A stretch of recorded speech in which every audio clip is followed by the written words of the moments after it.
இந்த கதையை கேட்டாலே நாம செஞ்ச பாவங்கள் நீங்கி புண்ணியம் கிடைக்கும்னு சொன்னா நம்ப முடியுமா? அதுக்கு காரணமா இருக்கிற ராமாயணத்துல வர்ற கதாபாத்திரத்தை பத்தி தான் நாம இப்போ பார்க்க போறோம். இந்த கதையில பிறர் சொத்தை அபகரிக்கிறது, விருந்தோம்பல் செய்ய தவறுறது, இந்த மாதிரியான பாவங்களுக்கு என்ன தண்டனைங்கிறத இந்த பதிவுல நம்ம பார்க்கலாம். கதையை தொடர்ந்து முழுமையா கேளுங்க. முன்னொரு காலத்துல மிதுலைய ஜனக மகாராஜா ஆட்சி செஞ்சுட்டு வந்தாரு. ஜனக மகாராஜா யாரு? சீதையுடைய தந்தை, ராமருடைய மாமனார். ஜனக மகாராஜா வீரத்திலையும் கொடையிலையும் சிறந்தவரா இருந்தார். அவருடைய ஆட்சியில மக்கள் எல்லாரும் ரொம்ப சந்தோஷமா செல்வ செழிப்போட மன நிம்மதியோட இருந்தாங்க. சீதை யாரு? அன்னை மகாலட்சுமியோட அவதாரம். ராமர் யாரு? மகாவிஷ்ணுடைய அவதாரம். இப்படி மகாலட்சுமிய மகளாகவும் மகாவிஷ்ணுவ மருமகனாகவும் கிடைக்கிற பாக்கியம் சாதாரண விஷயமே இல்லை. அது எப்பேற்பட்ட பாக்கியம் இல்லையா? அந்த பாக்கியம் ஜனக மகாராஜாவுக்கு கிடைக்கணும்னா கண்டிப்பா அவர் நிறைய புண்ணியம் செஞ்சிருக்கணும், நிறைய வரங்கள் வாங்கி வந்திருக்கணும். ஒரு நாள் ஜனக மகாராஜாவை தேடி ஒரு அமைச்சர் வந்தாரு. அவர் கேட்கிறாரு, மகாராஜா, நீங்க இவ்வளோ நல்லவங்களா இருக்கீங்க, மக்கள் எல்லாருக்கும் உங்களை ரொம்ப பிடிச்சிருக்கு, அதுக்கு என்ன காரணம்னு கேட்கிறாரு. ஜனக மகாராஜா யோசிச்சு பார்க்கறாரு. ஆனா அவருக்குமே பதில் தெரியல. அன்னைக்கு இரவு மகாராஜா தூங்க போறாரு. கனவுல ஒரு அசரீரி சத்தம் கேக்குது. ஜனக மகாராஜா, நீங்க ஏன் இவ்வளோ நல்லவங்களா இருக்கீங்க அப்படிங்கிறதுக்கான கேள்விக்கான பதில உங்களுக்கு தெரிஞ்சுக்கணும்னு ஆர்வமா இருக்கு இல்லையா? அதை தெரிஞ்சுக்கிறதுக்கு இந்த ஊரை தாண்டவும் ஒரு மலை இருக்கு. அந்த மலை அடிவாரத்துல ஒரு மனிதன் இலைகளை பறிச்சு சாப்பிட்டுக்கிட்டு இருப்பான். அவனை போய் பார்த்தா உங்க கேள்விக்கான பதில் கிடைக்கும்னு சொல்லிட்டு அந்த அசரீரி குரல் மறைஞ்சிட்டு. உடனே ஜனக மகாராஜா திடுக்கிட்டு எழுந்தாரு. அவருக்கு தூக்கமே வரல. விடிஞ்சதும் அந்த மனிதனை பார்க்கறதுக்காக ஜனக மகாராஜா மட்டும் தனியா போறாரு. அந்த மலையடிவாரத்துல அந்த அசரீரி சொன்ன மாதிரியே ஒரு மனிதன் இலைகளை பறிச்சு சாப்பிட்டுட்டு இருந்தான். அந்த மனிதன் ஜனக மகாராஜா கிட்ட, மகாராஜா, உங்க கேள்விக்கான பதில் என்கிட்ட இல்ல, கொஞ்ச தூரம் தள்ளி போனீங்கன்னா ஒரு மனிதன் சாம்பல் சாப்பிட்டுக்கிட்டு இருப்பான், அவனை தேடி போங்க, உங்க கேள்விக்கான பதில் அவங்கிட்ட கண்டிப்பா இருக்கும் அப்படின்னு சொல்லவும் ஜனக மகாராஜாவுக்கு இன்னும் ஆச்சரியம். என்னடா இது, நம்ம இன்னும் கேள்வியே கேட்கல, அதுக்குள்ள இவருக்கு எப்படி தெரிஞ்சதுன்னு யோசிக்கிறாரு. சரி, அந்த சாம்பல் சாப்பிட்ற மனிதனை தேடி ஒன்னு போறாரு. கொஞ்ச தூரம் நடந்து போறாரு. அங்க ஒரு மனிதன் சாம்பல் சாப்பிட்டுக்கிட்டு இருக்காரு. அந்த மனிதன் சொல்றாரு, மகாராஜா, மக்கள் ஏன் உங்க ஆட்சியில இவ்வளவு சந்தோஷமா இருக்கிறாங்க, நீங்க ஏன் இவ்வளவு நல்லவங்களா இருக்கீங்க, இந்த கேள்விக்கான பதில் எனக்கு தெரியாது. கொஞ்ச தூரம் தள்ளி போனீங்கன்னா ஒரு கிராமம் இருக்கு. அந்த கிராமத்துல உள்ள ஒரு குடிசையில இன்னைக்குதான் ஒரு குழந்தை பிறந்திருக்கு. அந்த குழந்தைக்கு தான் உங்க கேள்விக்கான பதில் தெரியும். இதுல முக்கியமான விஷயம் என்னன்னா, இன்னைக்கு பிறந்த அந்த குழந்தை இன்னைக்கு இரவே இருந்து போயிடும் அப்படின்னு சொல்லவும் ஜனக மகாராஜாவுக்கு ஒரே ஆச்சரியம். அடடா, என்ன இது, நான் இன்னும் கேள்வியே கேட்கலையே, அவனுக்கும் என்னோட கேள்வி தெரிஞ்சிருக்கே, அதுவும் இல்லாம பக்கத்து கிராமத்துல இன்னைக்கு பிறந்த குழந்தை பேசுவான், அது எப்படி சாத்தியம்னு யோசிச்சுக்கிட்டே ஒரு கிராமத்துக்குள்ள நடந்து போறாரு. அந்த சாம்பல் சாப்பிடுற மனிதன் சொன்ன மாதிரியே ஒரு குடிசையில குழந்தை அன்னைக்கு தான் பிறந்து இருக்குது. மகாராஜா அந்த குடிசைக்குள்ள போறாரு. ஜனக மகாராஜாவை பார்த்ததும் அந்த குழந்தை பேசுது. நான் ஜனக மகாராஜா கிட்ட தனியா பேசணும், அதனால எல்லோரும் வெளியே போங்கன்னு சொல்லவும் சுத்தி இருந்த எல்லாருக்குமே ஒரே ஆச்சரியம். பிறந்த குழந்தை பேசுதுன்னா சும்மாவா? உடனே சுத்தி இருந்த எல்லாரும் வெளியே போயிட்டாங்க. குடிசைக்குள்ள ஜனக மகாராஜாவும் அந்த குழந்தையும் மட்டும்தான் இருக்காங்க. அந்த குழந்தை பேச ஆரம்பிக்குது. ஜனக மகாராஜா, உங்க ஆட்சியில மக்கள் எல்லாரும் ஏன் இவ்வளோ சந்தோஷமா இருக்காங்க, நீங்க ஏன் இவ்வளோ நல்லவங்களா இருக்கீங்க, இந்த கேள்விக்கான பதில் எனக்கு தெரியும். இது எல்லாமே கர்ம வினைதான், அதுக்கு நான் ஒரு கதை சொல்றேன்னு குழந்தை சொல்ல ஆரம்பிக்குது. ஜனக மகாராஜாவுக்கு ஒரே ஆர்வமாகவும் ஆச்சரியமாகவும் இருந்துச்சு. அந்த குழந்தை கதையை சொல்ல ஆரம்பிச்சுது. சில ஆண்டுகளுக்கு முன்னாடி ஒரு பெண்மணி 4 குழந்தைகளோட வாழ்ந்துட்டு வந்தாங்க. அவங்க எல்லாரும் ரொம்ப வறுமையில இருந்தாங்க. அன்னைக்கு கிடைக்கிற வருமானத்தை வச்சுதான் என்ன செஞ்சு சாப்பிட முடியுமோ இருக்கிறத ஆளுக்கு கொஞ்சமா சாப்பிட்டுக்குவாங்க. இப்பேற்பட்ட சூழ்நிலையில தான் அந்த பெண்மணி அந்த 4 குழந்தைகளையும் வளர்த்துட்டு வந்தாங்க. ஒரு நாள் அந்த பெண்மணி வேலைக்கு போயிட்டு வந்து அன்னைக்கு கிடைச்ச பணத்துல உணவுப் பொருட்கள் வாங்கி சமையல் செஞ்சு 4 குழந்தைகளுக்கும் உணவு பரிமாறிட்டு இருந்தாங்க. அந்த நேரம் பார்த்து யாசகம் கேட்டு அவங்க வீட்டு வாசல்ல ஒரு முதியவர் நின்னாரு. இவங்களே வறுமையில வாழ்ந்தாங்க. யாசகம் கேட்டு வந்தவருக்கு கொடுக்க இவங்க கிட்ட எதுவுமே இல்லை. தேடி வந்து யாசகம் கேட்டவருக்கு இல்லைன்னு சொல்ல அந்த பெண்மணிக்கு மனசு வரல. உடனே அந்த பெண்மணி தன்னோட மூத்த மகன்கிட்ட உன்னோட உணவை அந்த முதியவருக்கு கொடைன்னு சொல்லவும், இந்த சாப்பாடை நான் அந்த முதியவருக்கு கொடுத்துட்டு நான் என்ன இலைகளையா பறிச்சு சாப்பிட்றதுன்னு மூத்த மகன் சொல்லிட்டான்.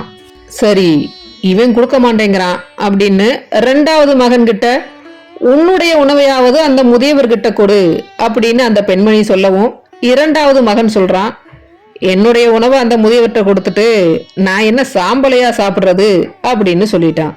அடுத்த குழந்தை சின்ன குழந்தை உன்னுடைய உணவையாவது அந்த முதியவர்கிட்ட கொடுன்னு சொல்லவும், என்னுடைய உணவை அந்த முதியவர்கிட்ட கொடுத்தா இன்னைக்கு இரவே நான் இறந்து போயிடுவேன்னு அந்த 3வது குழந்தை சொல்லிடுச்சு.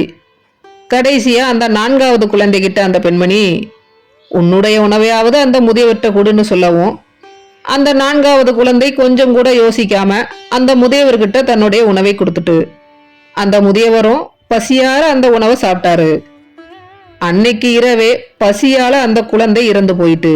இந்த கதைய குடிசைக்குள்ள இருந்த அன்னைக்கு பிறந்த குழந்தை ஜனக மகாராஜா கிட்ட சொல்லி முடிக்குது. அந்த பெண்மணியோட முதல் குழந்தை என்னோட உணவை கொடுத்துட்டா நான் என்ன இலைய சாப்பிட்றதான்னு கேட்டான்ல, அந்த குழந்தை தான் நீங்க மலை அடிவாரத்துல சந்திச்சீங்கல்ல, இலைகளை சாப்பிட்டுட்டு இருந்தான்ல அந்த மனிதன். 2வது மகன் சொன்னான் இல்லையா, முனிவர்கிட்ட என்னோட உணவை கொடுத்துட்டு நான் என்ன சாம்பலையா சாப்பிட்றதுன்னு கேட்டான்ல, அவன்தான் நீங்க 2வதா சந்திச்ச சாம்பல் சாப்பிட்டுக்கிட்டு இருந்த மனிதன். அந்த பெண்மணியோட 3வது குழந்தை அந்த முதியவர்கிட்ட உணவை கொடுத்தா இன்னைக்கு இரவே நான் இறந்து போயிருவேன்னு சொல்லிச்சு இல்லையா, அந்த குழந்தை நான் தான். அதனாலதான் பிறந்த உடனே இருக்கக்கூடிய ஒரு கொடுமைதான் எனக்கு கிடைச்சிருக்கு.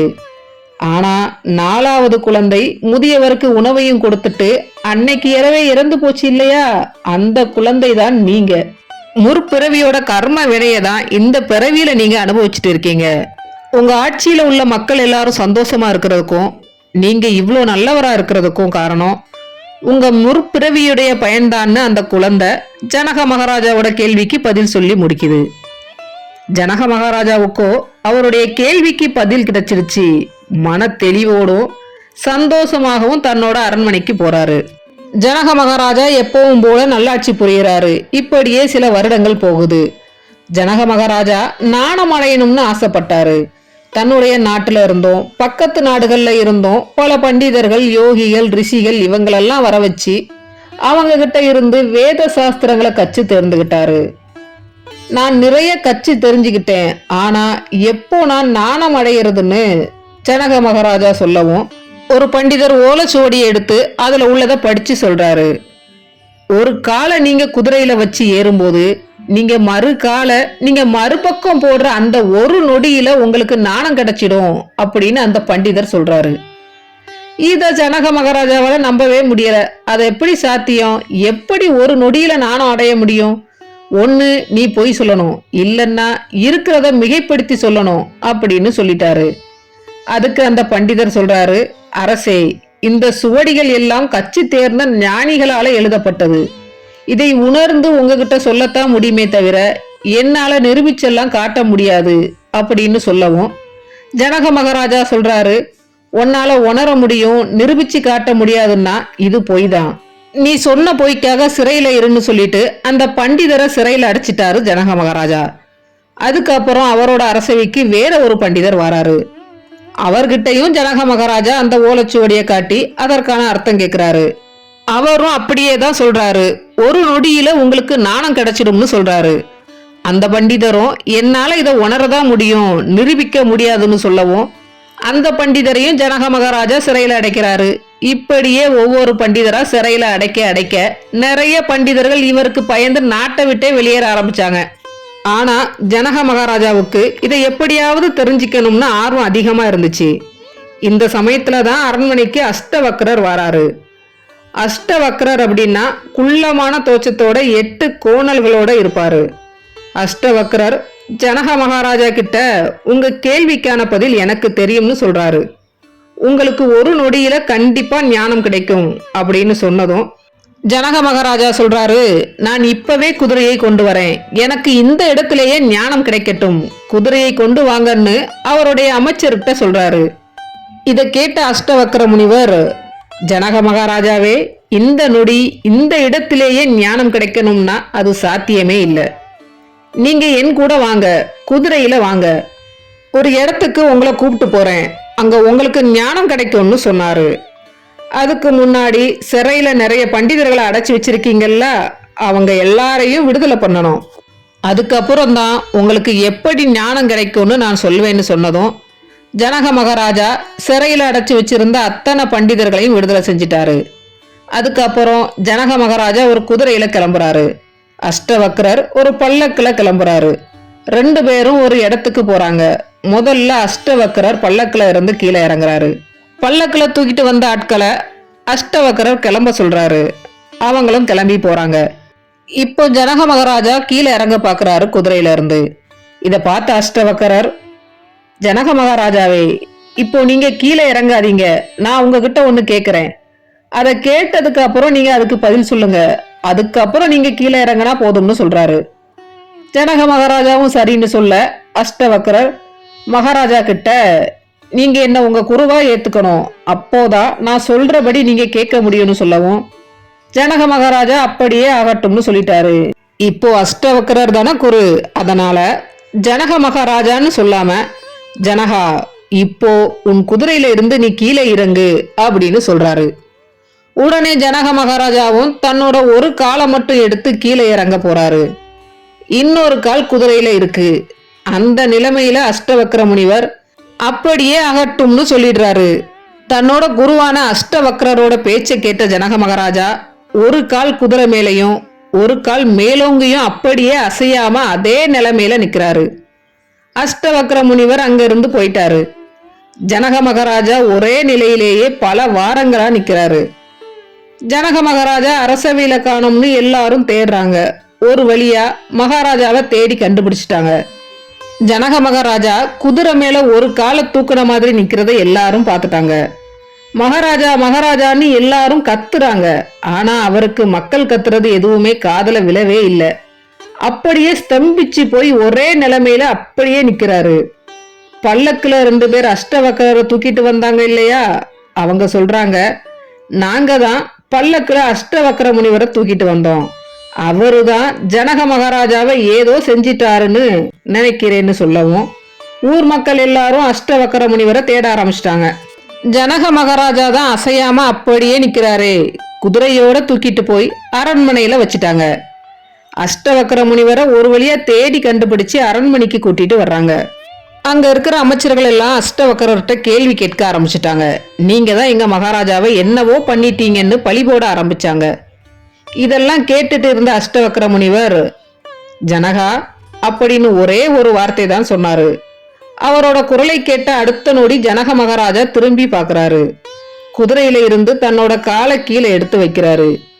இப்போதான் அஷ்டவக்ர முனிவர் சொல்றாரு, ஜனகா, குரு என்ன சொன்னாலும் முழுசா நம்பணும், அதுல ஒரு அர்ப்பணிப்பு இருக்கணும், அது உன்கிட்ட நிறையவே இருந்தது. நான் அப்படியே ஆகட்டும்னு சொன்னதும் ஒரே நிலையில நீ பல வாரங்களா இருந்தா பாத்தியா, இப்போ என்னோட குரலை கேட்டதுக்கு அப்புறம் தான் நீ திரும்பியே பாக்குற, இந்த நொடி உனக்கு பிரம்ம ஞானம் கிடைச்சிடுச்சுன்னு சொன்னாரு. ஜனகா, இப்போ நீ நம்புறியா அந்த சுவடியில இருந்தது உண்மைதான்னு? குதிரையில இருந்து ஒரு காலை மேல வச்சு ஒரு காலை கீழே வைக்க போற ஒரு நொடியில உனக்கு ஞானம் கிடைச்சிருங்கிறது உண்மைதான், அத நான் உனக்கு நிரூபிச்சிட்டேன்னு சொல்லிட்டு அஷ்டவக்ர முனிவர் அங்க இருந்து கிளம்பி போயிட்டாரு. கொஞ்ச தூரம் போன பிறகு அஷ்டவக்ரரை கூட்டிக்கிட்டே ஜனக மகாராஜா ஓடி வராரு. நான் பிரம்ம ஞானம் அடைஞ்சிட்டேன், இதுக்கப்புறம் எதுக்கு எனக்கு ஆட்சி எல்லாம், நான் உங்க கூடவே வந்துடுறேன்னு சொல்லவும் அஷ்டவக்ர முனிவர் சொல்றாரு, ஜனகா, ஞானம் அடைஞ்ச உனக்கு இந்த ஆட்சி தேவையில்லைதான், ஆனா ஞானம் அடைஞ்ச ஒருத்தர் ஆட்சியில மக்கள் எல்லாரும் இருக்கணும்னு ஆசைப்படுவாங்க, அதனால மக்களுக்காக நீ இங்க இருன்னு சொல்லிட்டு அஷ்டவக்ர முனிவர் அங்க இருந்து போயிடுறாரு. ஜனக மகாராஜா அரண்மனைக்கு வந்துடுறாரு. பல வருடங்கள் இப்படியே கடந்து போயிடுச்சு. ஜனக மகாராஜா நினைக்கிறாரு, நம்ம நல்லாட்சி நடத்திட்டோம், இதுக்கு மேல நமக்கு எதுக்கு இந்த ஆட்சி நாடு எல்லாம், நம்ம தவ வாழ்க்கைக்கு போலாம்னு நினைச்சு அரசவையில எல்லார்கிட்டையும் சொல்லிட்டு காட்டுல போய் கடுமையான தவம் இருக்கிறாரு. அன்ன ஆகாரம் இல்லாம கடுமையான தவம் இருக்கிறாரு. கொஞ்ச நாள்லயே அவரோட ஆன்மா அவரோட பூத உடம்புல இருந்து பிரியுது. ஜனக மகாராஜா தான் பல புண்ணியங்களை சேர்த்து வச்சிருக்கிறாரு இல்லையா, அதனால வைகுண்டத்துல இருந்து ஒரு புஷ்பக விமானம் வந்தது அவரோட ஆன்மாவை கூட்டிட்டு போறதுக்கு. ஒரு தேரோட்டியும் அந்த புஷ்பக விமானத்துல ஆயத்தமா இருந்தாரு. ஜனக மகாராஜாவோட ஆன்மா அந்த புஷ்பக விமானத்துல ஏறினதும் புஷ்பக விமானம் பூலோகத்துல இருந்து மேலுலகத்துக்கு பயணிக்க ஆரம்பிச்சுது. பூலோகத்தை கடக்கவும் முதல்ல ஒரு நதி வரும். அந்த நதியை கடந்ததும் யமலோகம் வரும். அந்த யமலோகத்தை புஷ்பக விமானம் கடந்து போகுது. அப்படி போகும்போது ஒரு பயங்கரமான அழுகுரல் கேட்குது. நிறைய மக்கள் சித்திரவதையில இருந்தா எப்படி கத்துவாங்களோ அப்படி சத்தம் கேட்குது. ஆனா ஜனக மகாராஜா இருக்கக்கூடிய புஷ்பக விமானம் நகர்ந்து கொஞ்ச தூரம் போகவும் அந்த சத்தம் அப்படியே அமைதியாயிடுச்சு. சில நொடிகள் கடந்ததும் அந்த புஷ்பக விமானம் போகவும் நிறைய மக்களுடைய சத்தம் கேட்குது. ஜனக மகாராஜா போகாதீங்க போகாதீங்கன்னு நிறைய பேர் கத்துறாங்க. அந்த நரகத்துல பாவம் செஞ்ச மக்களுக்கு எந்த விதமான தண்டனைகள் கொடுக்கறாங்கன்னு பாப்போமா. ஒருத்தரை சிகப்பு நிறத்துல இருக்கிற இரும்பு கம்பியில கெட்டி போட்டிருக்காங்க. இன்னொருத்தரை நிறைய குளவிகள் கடிச்சுக்கிட்டு இருக்கு. அடுத்து ஒருத்தரோட 2 கைகளும் வெட்டப்பட்டு ஒரு சீலும் ரத்தமும் கலந்த பாத்திரத்துல போட்டு கொதிக்க வைக்கிறாங்க. இது எல்லாமே பாக்குறதுக்கு ரொம்ப பயங்கரமா பயமா இருக்குதுல்ல. இப்போ நம்ம ஜனக மகாராஜா என்ன பண்றாருன்னு பாப்போம். அவருக்கு ஒண்ணுமே புரியல. இந்த இடமே ரொம்ப அமைதியா ஆயிடுச்சு. நான் கடந்து போகவும் போகாதீங்க போகாதீங்கன்னு கத்துறாங்க. என்னதான் இருக்கு இந்த இடத்துலன்னு அந்த இடத்தையே பார்த்துக்கிட்டு நிக்கிறாரு. அப்போதான் யமதர்மராஜா பாக்குறாரு.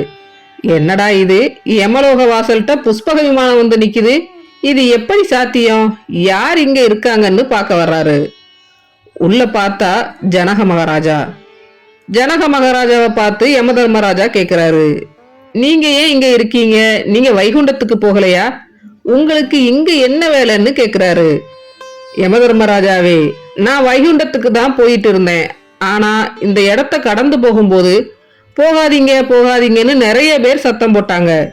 அது என்னன்னு தெரிஞ்சிக்கதான் நான் இங்கேயே காத்துக்கிட்டு இருக்கேன்னு சொன்னாரு.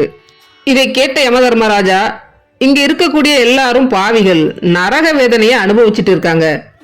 நீங்க ரொம்ப நல்லவங்க, அதனாலதான் நீங்க இந்த இடத்த கடந்து போகும்போது உங்க மேலப்பட்ட காத்து அவங்க மேல படும்போது அந்த பாவிகள் எல்லாரும் கொஞ்ச நேரம் குளிர்ச்சி அடைஞ்சிருக்காங்க. அவங்களோட நரக வேதனை எல்லாமே ஒரு நொடி போயிடுச்சு. ஆனா நீங்க நகர்ந்து போகவும் அவங்க பழையபடி வேதனையை அனுபவிக்க ஆரம்பிச்சிட்டாங்க. அதனாலதான் போகாதீங்க போகாதீங்கன்னு கத்தி இருக்காங்க. ஆனா ஜனக மகாராஜா, நீங்க இருக்க வேண்டிய இடம் இதுவே இல்லை, நீங்க சீக்கிரமா வைகுண்டத்துக்கு போங்கன்னு யமதர்மராஜா சொன்னாரு.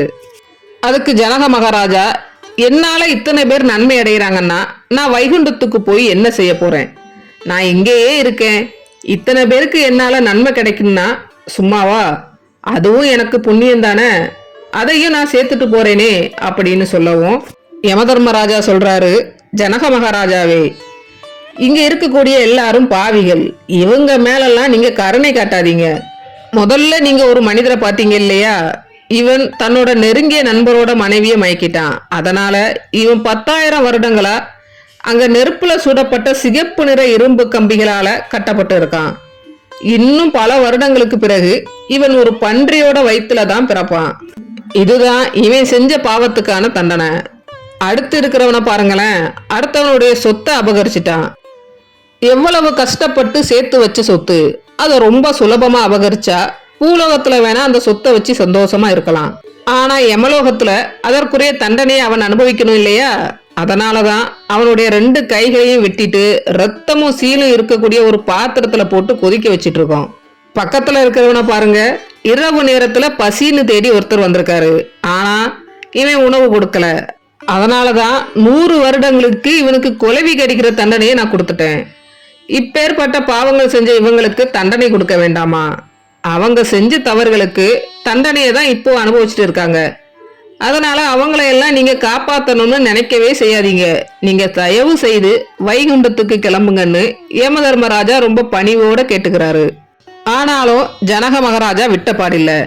நான் எப்படியாவது என்னால முடிஞ்ச நன்மைகளை இவங்களுக்கு பண்ணணும், அதுக்கு நீங்களே ஒரு வழி சொல்லுங்களேன்னு கேட்கவும் அதுக்கு யமதர்மராஜா சொல்றாரு, ஜனக மகாராஜா, நீங்க எப்பவுமே ராமநாமத்தை சொல்லிட்டே இருப்பீங்க, ராமா ராமான்னு உச்சரிச்சுக்கிட்டே இருப்பீங்க.